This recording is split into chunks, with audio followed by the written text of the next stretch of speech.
வணக்கம் நண்பர்களே! டிஎன்யூ சார்பில் நடத்தக்கூடிய பிசி மற்றும் எஸ்ஐக்கு படித்துக் கொண்டிருக்கும் மாணவர்கள் நீங்கள். உங்களுக்கான வீடியோ தான் இது. உங்களுக்கான சேனல் தான் இது. ஸோ நான் எப்படி 2025ஆம் ஆண்டு பிசியும், எஸ்ஐயும் 2மே கிளியர் பண்ணேன். நான் என்னென்ன ஸ்ட்ராட்டஜிஸ் யூஸ் பண்ணேன், டெஸ்ட் பேட்சஸ் எப்படிலாம் அப்ரோச் பண்ணேன், என்னென்ன புக்ஸ் படித்தேன், புக்ஸ் எப்படிலாம் படிக்கணும். ஸோ இதெல்லாம் ஏ டூ இசட் நான் என்னோட வீடியோவில் இந்த சேனல் மூலிமா நான் ஷேர் பண்ணிக்கிறேன். நீங்கள் இப்போ தான் புதுசா ஸ்டார்ட் பண்ண போகிறீங்க. உங்களுக்கு எங்கேருந்து ஸ்டார்ட் பண்ண தெரியல. எந்த சப்ஜெக்ட் ஃபஸ்ட்டு கம்ப்ளீட் பண்ணணும், எந்த புக்கு ஃபஸ்ட்டு எடுக்கணும், இந்த மாதிரி எல்லா விஷயங்களும் ஏ டூ இசட் நான் ஷேர் பண்ணுறேன்.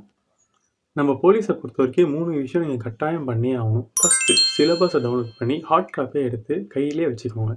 Second 6th to 10th books பிசிக்கும், 6th to 12th புக்ஸ் எஸ்ஐக்கும் எந்தெந்த புக்ஸ்ன்னு நான் டிஸ்கிரிப்ஷனில் குறிப்பாக கொடுக்குறேன். தேர்ட் விஷயம் ப்ரீவியஸ் இயர் கொஷின் பேப்பர் எல்லாமே டவுன்லோட் பண்ணி ஹார்ட் காப்பியாக கையில் வச்சுக்கணும். ஸோ இந்த 3 விஷயம் நீங்கள் பண்ணாலே உங்களுக்கு பாதி வேலை முடிஞ்சிச்சு. மீதி விஷயம்லாம் நீங்கள் படிக்க வேண்டிய வேலை மட்டும்தான். நம்மளுக்கு பிசியும் சரி, எஸ்ஐயும் சரி நம்மளுக்கு நிறையவே டைம் இருக்குது. ஸோ நீங்கள் ஒரு அகாடமி போய் சேர்ந்து படிக்க வேண்டிய அவசியம் இல்லை. வீட்டிலேருந்தே படிக்கலாம். உங்கள் வீட்டை சுற்றி பக்கத்தில் ஏதாவது லைப்ரரி இருக்கும். நீங்கள் காலையும் ஈவினிங்கும் அங்கே போய் லைப்ரரியில் சேர்ந்து அந்த ஸ்கூல் புக்ஸ் இருந்தாலே போதும். ஸ்கூல் புக்ஸ் தான் நம்மளுக்கு குரான், பைபிள் எல்லாமே. பிசிக்கும் சரி, எஸ்ஐக்கும் சரி. ஸோ நீங்கள் அதை தான் திருப்பி படிக்கிற மாதிரி இருக்கும். அண்டு நான் இது வரும் நாட்களில் எல்லாமே ஷேர் பண்ணுறேன். ஷேர் பண்ணுங்கள், ஃபாலோ பண்ணுங்கள், சப்ஸ்கிரைப் பண்ணுங்கள். Thank you so much. பை.